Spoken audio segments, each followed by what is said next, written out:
Good morning, friends and enemies. In today's video, we will be going game by game through every NFL game for the Week 10 slate and ranking the running backs for fantasy football, whether they are starts, whether they are flexes, whether they are sits. I don't know why that was so hard coming out of my mouth. Pause, but that is what we do every single Wednesday, all right? And if you are new here, make sure you subscribe to the channel because we will be doing this every Wednesday going forward through the remainder of the season. Tomorrow will be the wide receiver version of this video. All right, so let's jump in. Thursday night football tomorrow night, Las Vegas at Denver. All right, we've got the Raiders heading to Denver. Very tough matchup, of course. 42.5 point total. The Broncos are 9.5 point favorites. Should see a healthy dose of J.K. Dobbins, though it has not led to a ton of production for him. Though I do think we're going to see some touchdown regression swing his way in a good way, otherwise known as progression. He's not catching passes, which I think is still weird given Sean Payton's offense just throws to the running back on all downs typically. It just hasn't gone his way, but I think you just keep firing Dobbins up. This is a good matchup. Should see some touchdown looks. He's obviously getting a lot of work, getting the majority of snaps. His backfield mate, RJ Harvey, he's still only seeing about 30% of the snaps on the year, and even in games where he's scoring touchdowns, he's still splitting the backfield with Tyler Bidet and J.K. Dobbins, still running less than 50%, fewer than 40% of the snaps here. So yes, he's had some really good touchdown luck, but he's still very much in that shaky flex category where it's hard to have confidence in him because his touch count continues to be low. Ashton Genty, really tough defense, obviously, against Denver. As you could see, they are bottom 5 in pretty much every statistical category against running backs, EPA per rush, fantasy points allowed to the running backs, overall points per game. If we check the practice report real quick, the obvious big DNP here for the Broncos, who will be out for this week, is Patrick Surtain, but we'll get into that tomorrow when we cover the wide receivers. But yeah, Genty is going to be in the feels good category as well, just because the matchup is so difficult on the ground. Moving into the Sunday slate, we've got Atlanta versus Indy. Again, just a quick reminder, this game is in Berlin. This is at 9:30 a.m., so make sure you set your lineups, your matchups, all that kind of good stuff beforehand. I will be at this game. Yes, your mans will be sporting the Sticks jersey. Julio Jones, bright red. Look for me in the stands. If you are in Germany, if you're in Berlin, if you're going to be there for that weekend, DM me on Instagram or Twitter or something. We will be doing a fan meetup that Saturday around happy hour-ish. I'll give you the location.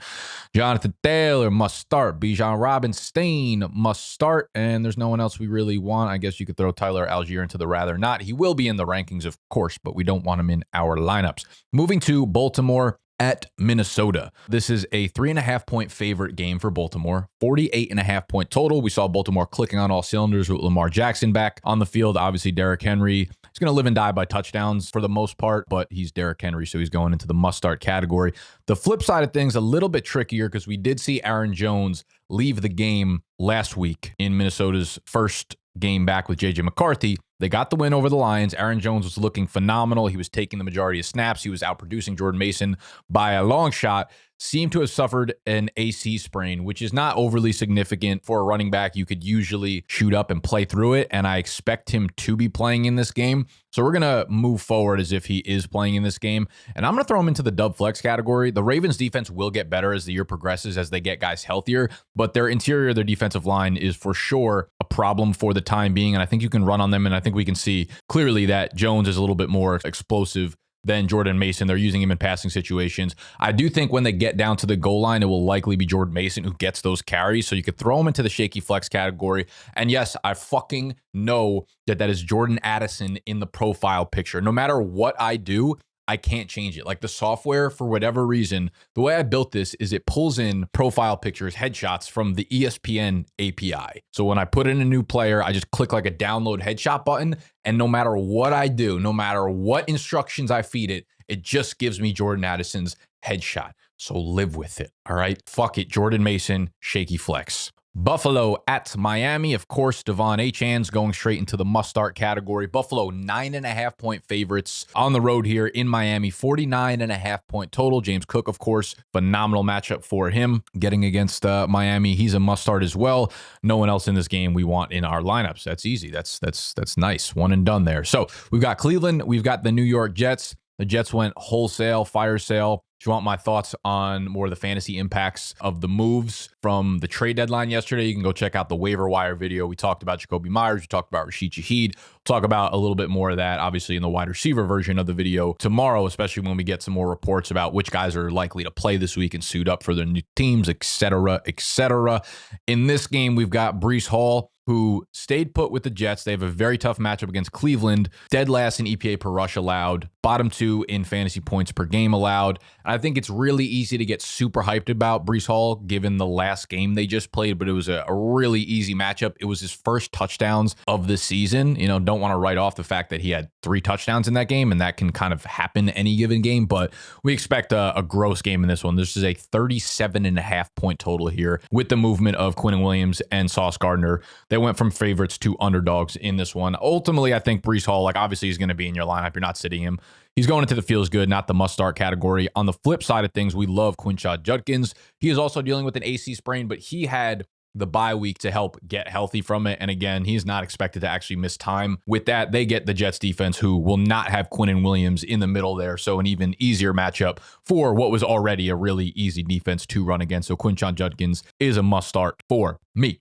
Jacksonville at Houston. Jacksonville 1.5 point underdogs right now. We don't have a status on CJ Stroud. He has a concussion, and again, 50-50 to get through the concussion protocol to play on the following Sunday. So there is a world where Houston is playing with Davis Mills, and that is a world that I don't want to live in. However, this Jacksonville defense one is, you know, at this point, I don't know that it's underrated because I think most people just know that they're a relatively good defense and they're not easy to have success against. And the fact that Woody Marks and Nick Chubb are just fully splitting carries at this point, it is a 38.5 point total in this game. So I think with all the injuries, you got BTJ possibly injured, you got Davis Mills possibly playing, you've got just a bunch of injuries on both offensive sides of the ball. Vegas just does not project this to be a game where we're going to see a lot of fantasy points. And again, you cannot predict what's happening between Nick Chubb and Woody Marks on a given week. So they're both going to go into the shaky flex category. You can't start them with any sort of confidence here. On the flip side, Travis Etienne did have a very strong game last week, but I still don't really trust him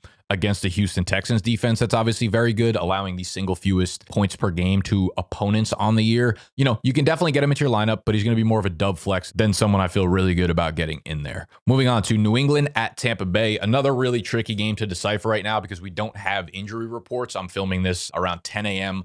on Wednesday. Practice reports usually don't come out for like another 4 or 5 hours. Got me thinking maybe next season I might push these a day back. I might go Thursday running back video, Friday wide receiver video. Like I like to have these open to you guys so that like I can talk through Thursday night football with the sits and starts, but it also feels a little bit detrimental not having that first practice report and being able to get a glimpse of like who's likely going to play, who's likely not going to play. So there's pros and cons. I don't know. It feels like you guys have liked the rotation of videos that I've had so far this year. So if it ain't broke, don't fix it. But I don't know. Just think it through. I don't like having zero status of injuries on Wednesday and like talking through these situations, but we're here anyway. Bucky Irving. Have no fucking idea if he's going to play. He doesn't seem like he's been close to returning, but they did just come off the bye week. His projected return date by most Twitter doctors has been somewhere between week 10 and week 12 or 13. So he could play this game. He could miss another couple weeks. Obviously, if he's playing, he's in your lineup. It's a really tough matchup against New England's elite run defense. Like they have shut down every good running back that has come their way.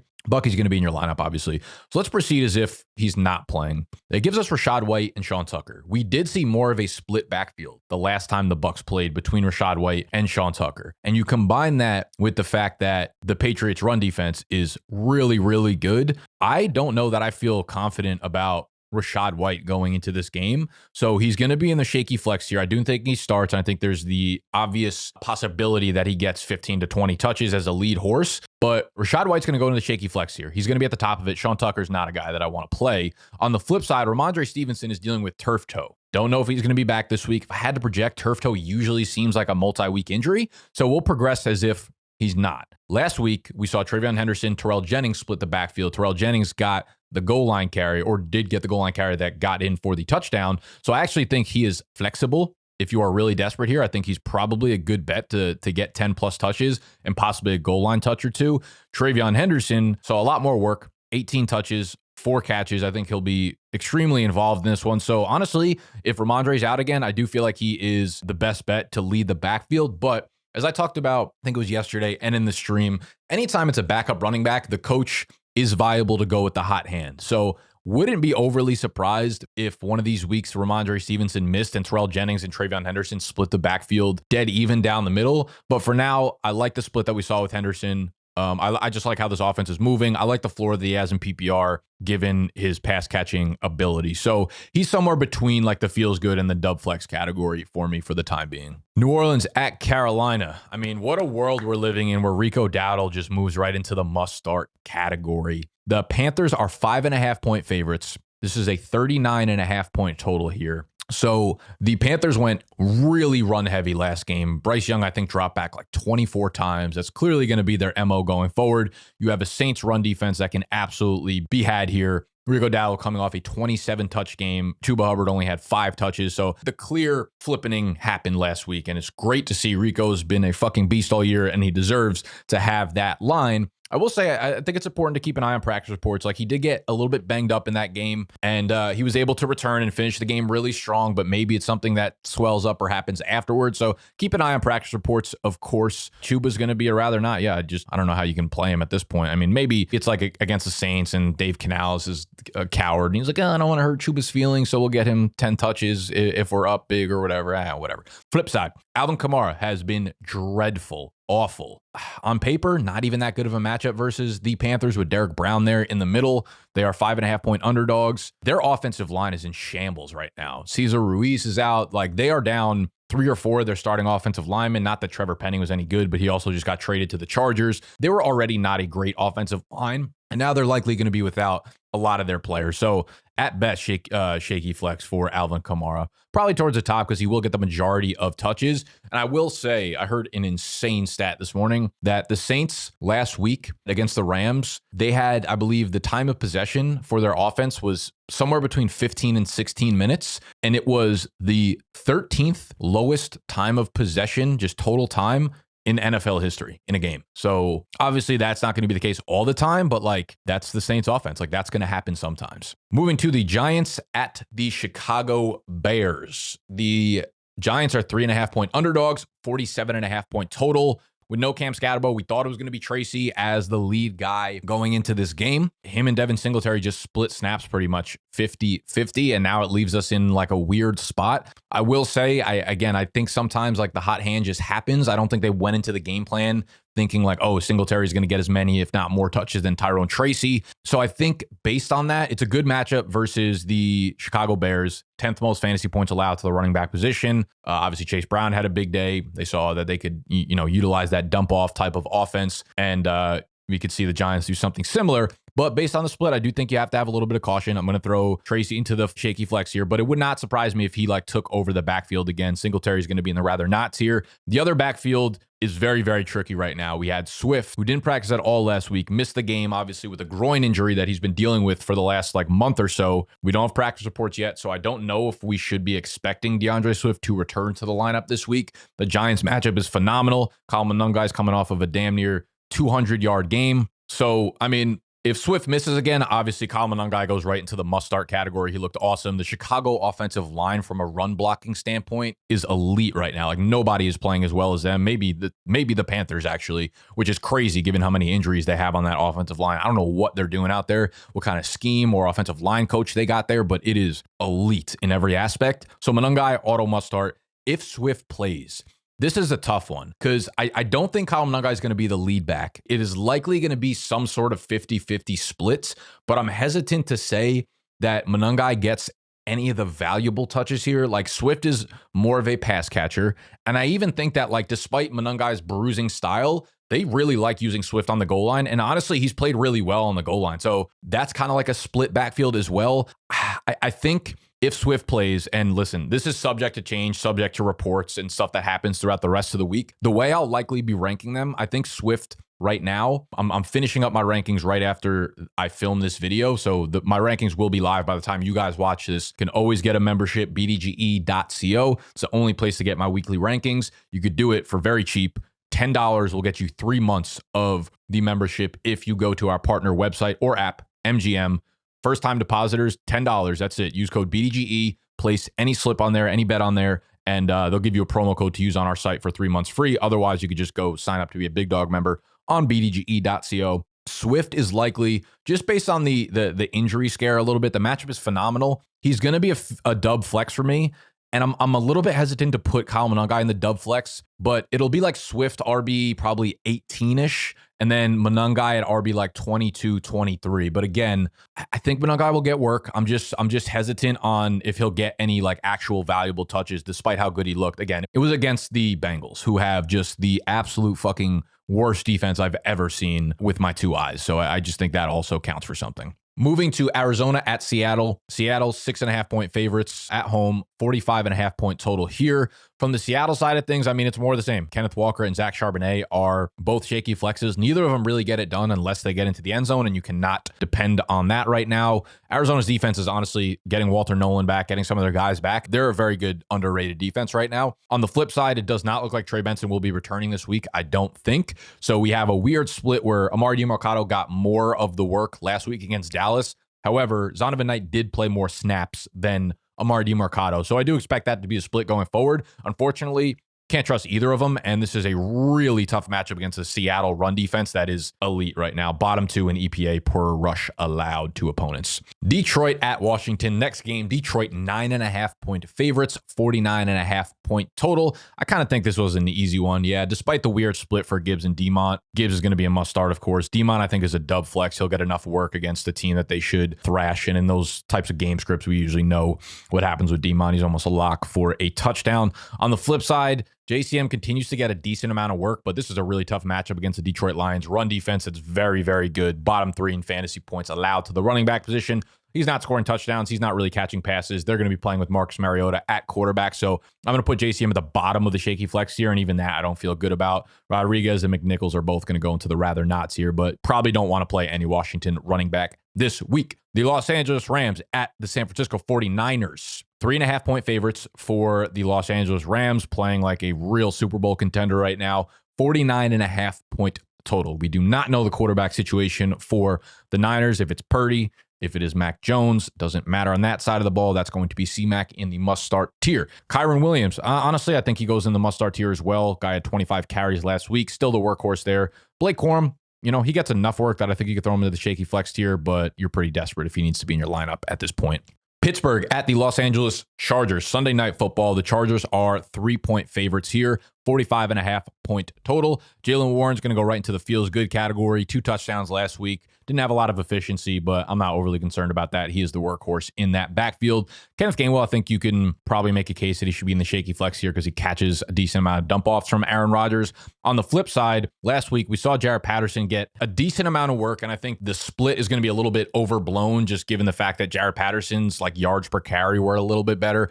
I still think they would much rather run the backfield through Kamani Vidal, and it's just one of those situations. Again, he's a backup running back. The hot hand is always on the table, but I'm not overly concerned about it. I actually think I'm going to put Kamani Vidal right back into the dub flex tier. Not a must start, and I think if you have some of these names, I would, obviously start over him, and he doesn't need to be in your lineup, but I feel relatively good about him, and I'm not starting Jaret Patterson. No fucking chance. Last game of the week, we got Philly at Green Bay. Monday Night Football. The Packers, 2.5-point favorites at home, 45.5-point total. Philly coming off of their bye, playing the Packers, who are obviously a very tough run defense, have been for the most part this year. Rico Dowdle just torched them. We also should have a fully healthy Philadelphia Eagles offensive line. I like them coming off of a bye. All that to say, obviously, Saquon's going to be in the must-start tier. I think he'll have a pretty good game this week. Jacobs is, he's not a tough one. He's obviously going to be in your lineup. Philly's defense has been a lot more friendly to fantasy running backs this year than they were last year.